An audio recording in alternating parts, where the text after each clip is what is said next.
Hi and welcome to the channel. We're going to dive into the power of Excel tables today.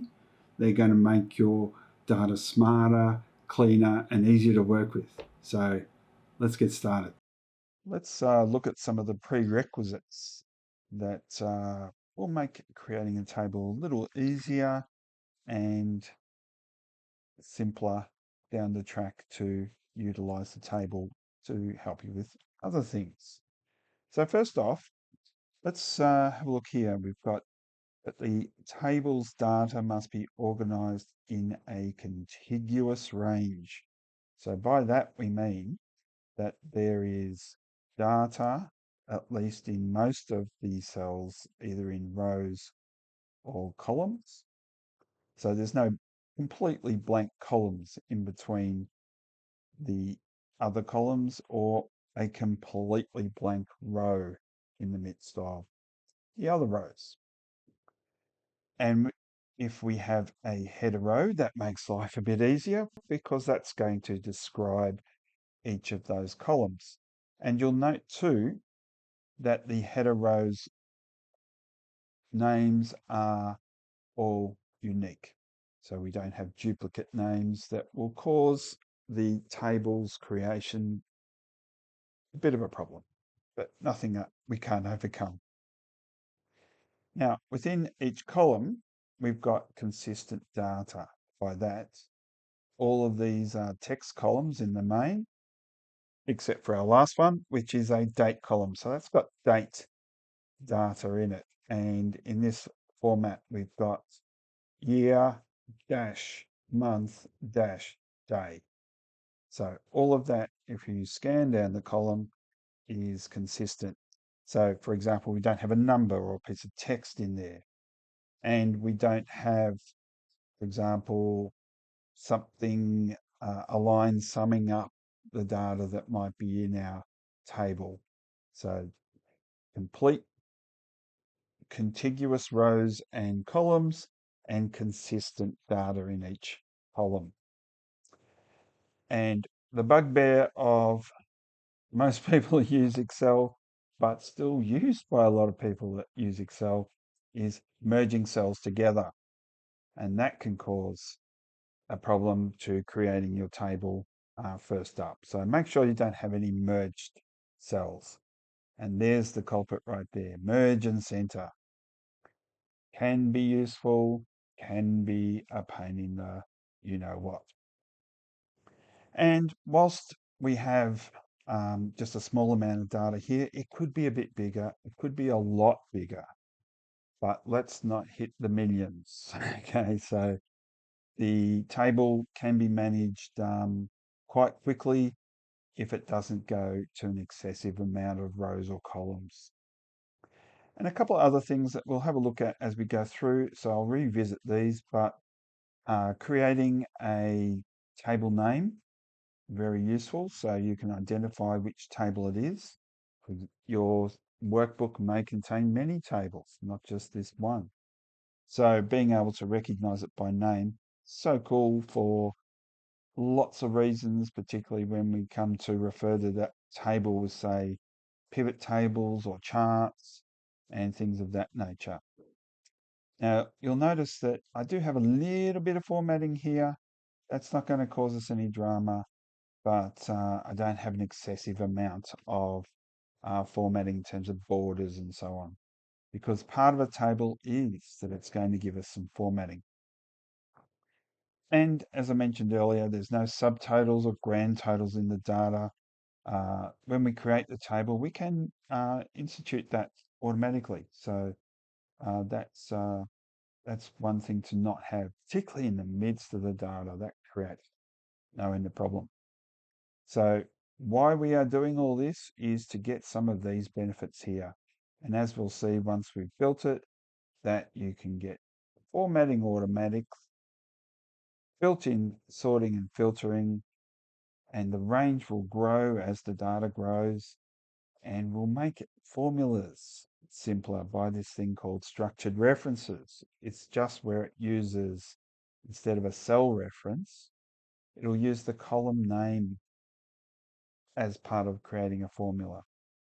And finally, it's a way to get integration with pivot tables and charts so that you can make benefit of the data.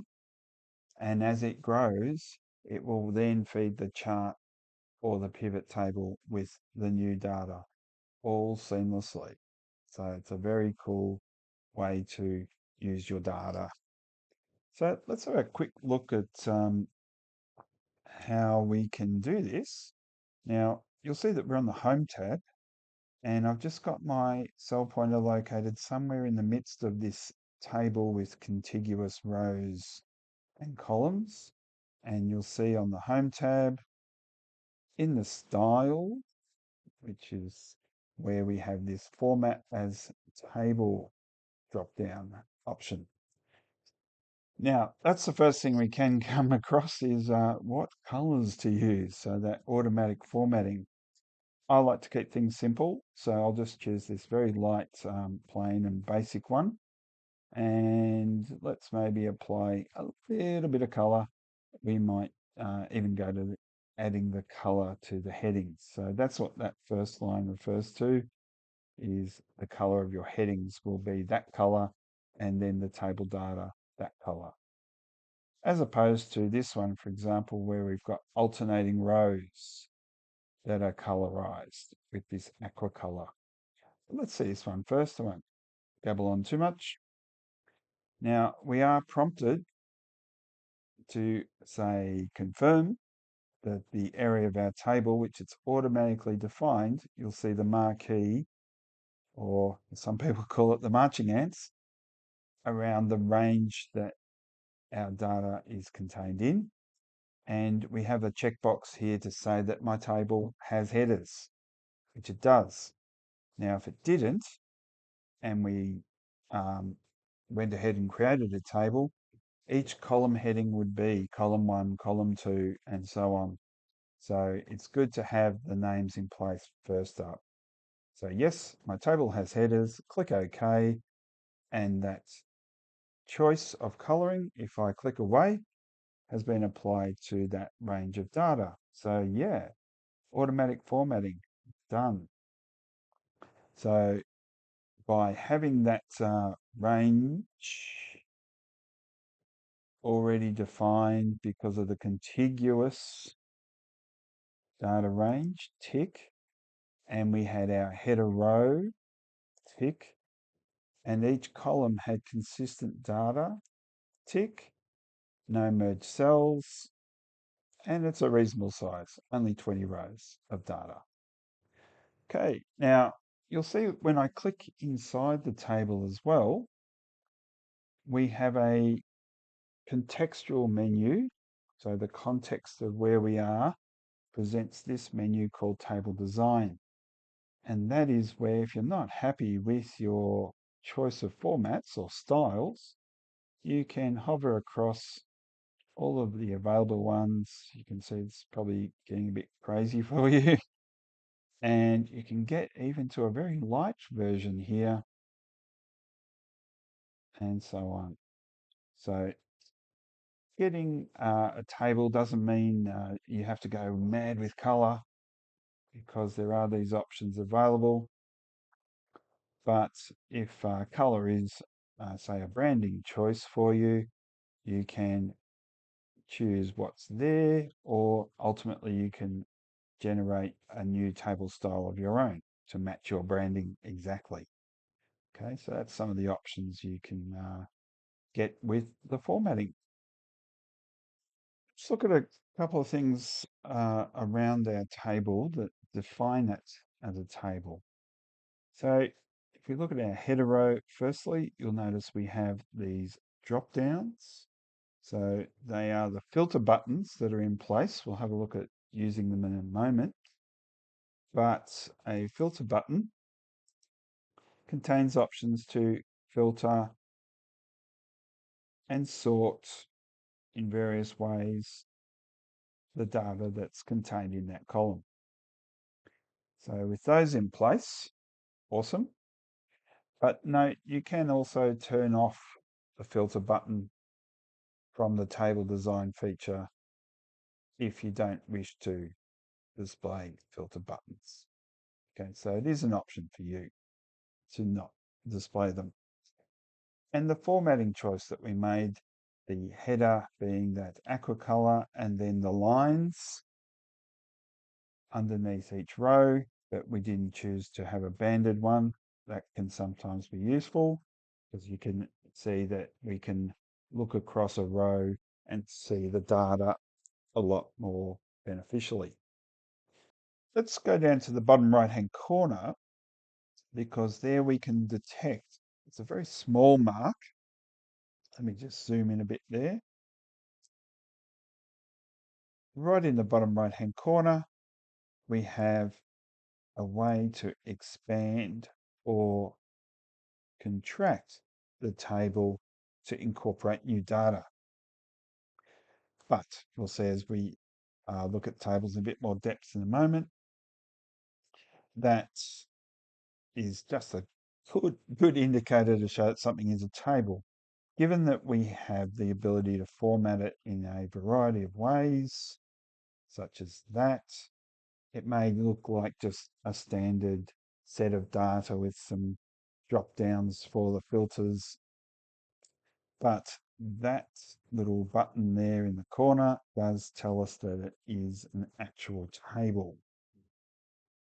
As we add new data to the table, it will automatically or dynamically start to expand the table. And that results in all of the data being in the table as it's brought in. So that is this feature here, this benefit, dynamic range expansion. Now, as this is a list of employee data, let's just click in the range below, and our central or global HR has sent us 2 new starters that we need to add to this table in another spreadsheet. So I'm just going to flick to that now. So here we are in our other spreadsheet. This one contains the new data, the new starters that are being brought into our bigger table. So let's select that data, Control C to copy, back to our other spreadsheet, and Control V to paste. Now you'll notice a couple of things have happened.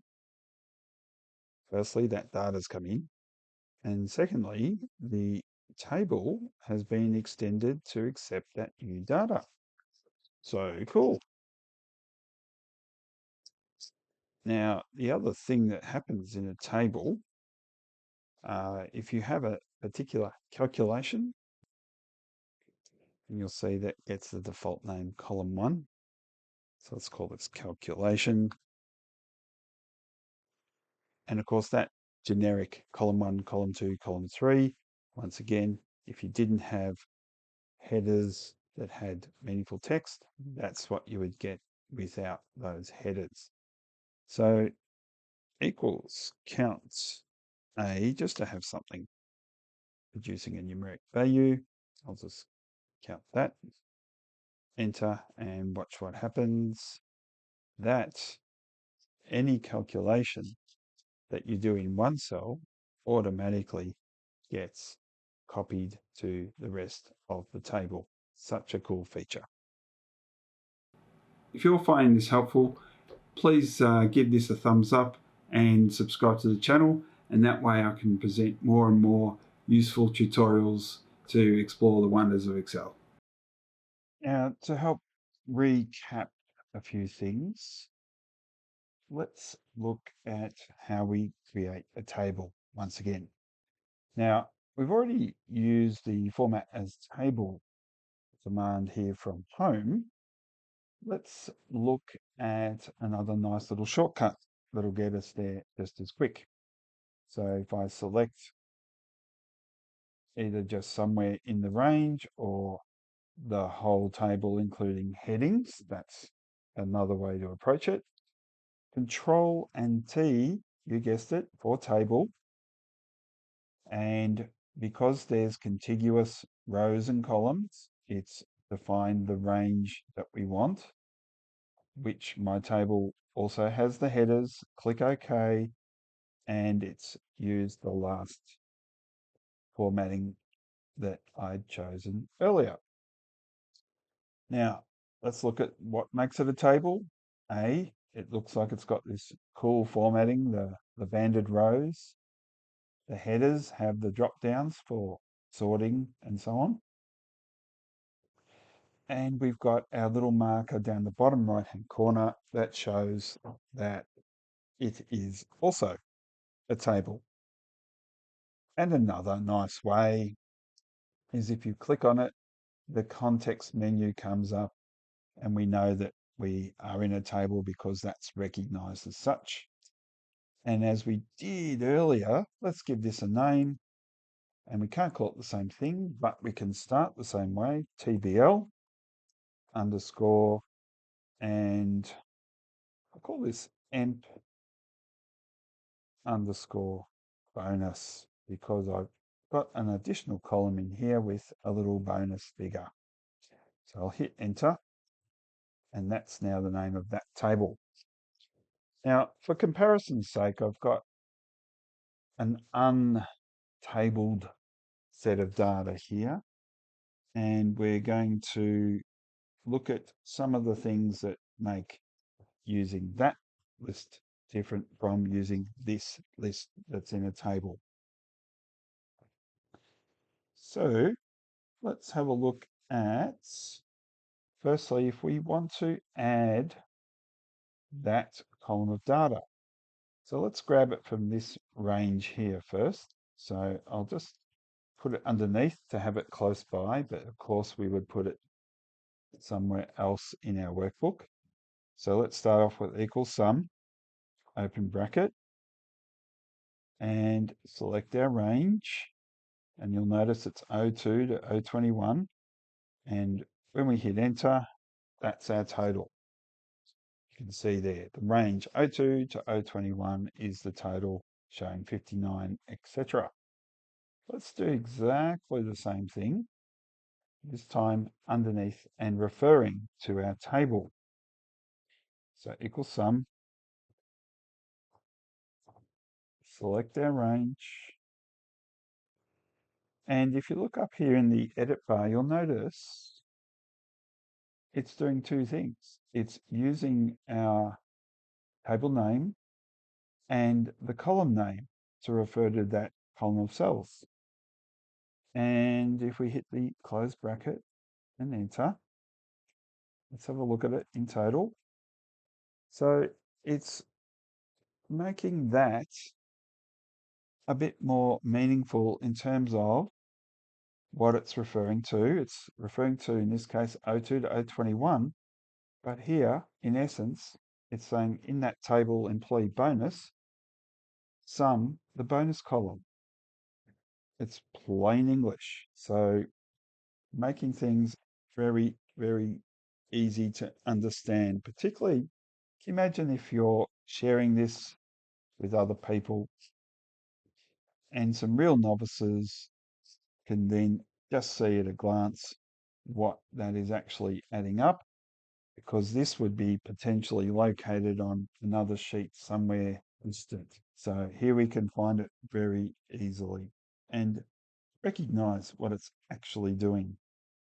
If for some reason you need to take the table back to a normal range, just clicking inside the table and again back on table design, you'll see the option here to convert to range. So if we select that, we get a prompt. Do we wish to actually do that? Hitting yes, you'll notice a few things now have disappeared, being the drop downs for the filter sort buttons and our table marker in the bottom right hand corner has also disappeared. The formatting has stayed though, and that's one thing you might be able to just quickly copy a formatting over the top if you no longer want that formatting. So for example, I've got this area here. It's kind of got the formatting I want. Simply selecting it, choosing our good old friend here from the Home tab, the Format Painter, click in the first cell, bang, and we've got the format copied across. Now it's just as easy to Control T to go back to a table. The cell that we're in has indicated that we are within a contiguous area. All those prerequisites are still in place, and choosing that my table has headers, click OK, and we're back to where we were with a formatted Excel table. Now let's have a quick look at some of these drop downs. If you're not familiar with formatting and sorting, the drop down filter buttons allow you to simply get straight to the ability to sort and to filter text based upon some sort of condition or an exact take off or exclude or include option by clicking appropriate ticks. So let's look at that, for example.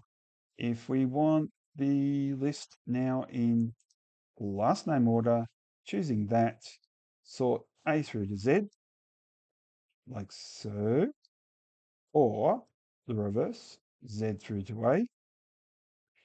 And let's see about if we wanted to look at everyone that's in IT. So this time we're filtering where everything in the department equals IT. Now we've had to type this. Let's click OK, and there we go. Choosing that option again, you can see what the alternate was. We could have simply deselected all, chosen IT because it's in the list, click OK, and that's the same results. Now, when we click the drop down, you'll see there's the option to clear the filter we've just put in place. And then we're back to seeing everyone in the data table. Now let's explore a really cool feature that will allow you to filter from the spreadsheet directly without having to go into these drop downs. So that is the use of a slicer. Now, once again, clicking the table through table designs, contextual menu, click on insert slicer. Now, a slicer is like a drop down for a particular column. So what we need to do is choose which column we wish the slicer to operate in. So a good one could be our department, just as we did then. So if we choose department and click OK, there you'll see the slicer. It's floating above the spreadsheet here, so you can align it to cells so it looks quite neat and size it appropriately. Now, if we click on one of those options, such as IT as we just did, that's the exact same result. It's filtered what is visible in that table. Now, above, this is where we can clear that filter option to then get back to seeing everyone. Now, because I've got the filter or the slicer selected, you'll see up above we have a contextual menu for slices. And this is where you can do things with how big they are. So at the moment, our slicer is vertical. And because we've got so many fairly longish kind of entries in that column, I recommend the way to go. But if you choose a certain number of columns, you get the picture.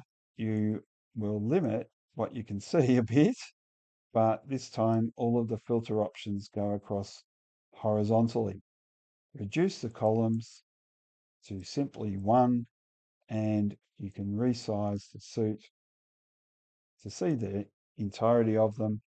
And that is how we can adjust the filter slicer to suit whatever our spreadsheet is. Now you also get some options around styles and so forth, and it gets a particular name of department straight off the bat. And if you want to do some other setting changes, simply clicking in slicer settings, where you can change the name and caption. Now the caption refers to this appearing above the options. So you could change that to please click the right department or something of that nature. You can sort them and hide when there's no data in them and a few other bits and pieces. So one worth playing with, that's for sure. Just to wrap up, one of the benefits we see with use of tables is to connect them directly to pivot table, a chart, and a few other features that we might employ later on. But let's have a quick look at a pivot table. If you're not familiar with pivot tables, please still hang in there. You'll find that they're a really cool way to summarize data. So the task at hand here is we've got this bonus column and we've got our departments, and there's been a few hiccups about who's got the most bonus amongst their departments. So let's have a play with pivot tables. So if we go to table design again, so you've got the option here, summarize with pivot table. And also from the insert command, we have pivot table, and that is to create from a range or data source. So exactly the same thing. So if we go to table design, choose summarize with pivot table, and the table range, we haven't given this one a name yet, so it's still table 4, but we recommend that you always give them a name. I'm going to place this pivot table on a new worksheet. Click OK, and there it is. Nothing's in there yet. We need to choose from the columns of data placed into the various parts of the pivot table. So, task at hand, let's work out the sum of the bonus by department. Drag the department into the rows section, and you can see they're now listing here in the pivot table. And we want the calculation to be a sum of the bonuses. So if we click here on bonus and drag it down to the values, which is where we can do counts, sums, standard deviations, and so on. We drop that and it's automatically the sum of bonus. And here we are. Oops, IT seems to have snuck in there with the majority of the bonuses. So 15,803 of the total pool is quite a lot. So that's now under investigation. And if we go back to the table we generated that from, let's have a look at filtering the IT department, which is one way we can do it, or click on our slicer here. Now, who's got the big one? Ivan Petrov, 4,000. Everyone seems to be getting the 2s and 3s, so I don't think it's super fair, and it was probably a miscalculation. So we'll still give him quite a bit with 2,705. It's almost the highest of the group. So let's clear that filter out. Let's see what's happened over at our table. So what has happened is the data's actually in the background been faded, but we need to refresh that for our particular area here. So if we look at the two contextual menus here, pivot table analyze and design, as you might appreciate from the names, the analyze area is all about analyzing with the table itself, but we wish to refresh that data. So if we click that, you'll see that now the IT number has dropped that 2 grand that it was before, and we now see 13,000 instead of the 15,000. And then if we come back to our table here, if we would have added any more data into the table, we would also have to refresh that back in our pivot.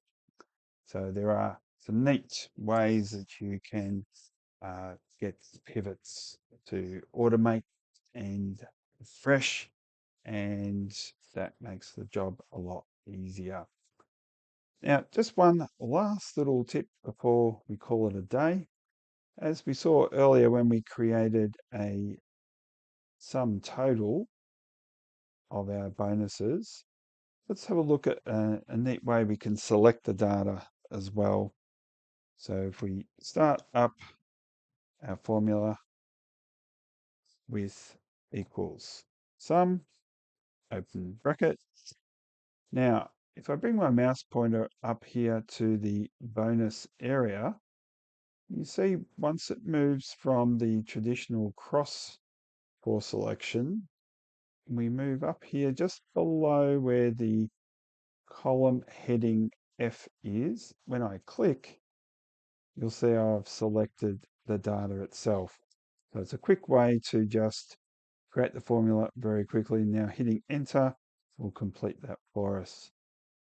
So a nice little way to select data in a table is to move across the heading area almost into the column heading, and that downward pointing black arrow is what we need to look for.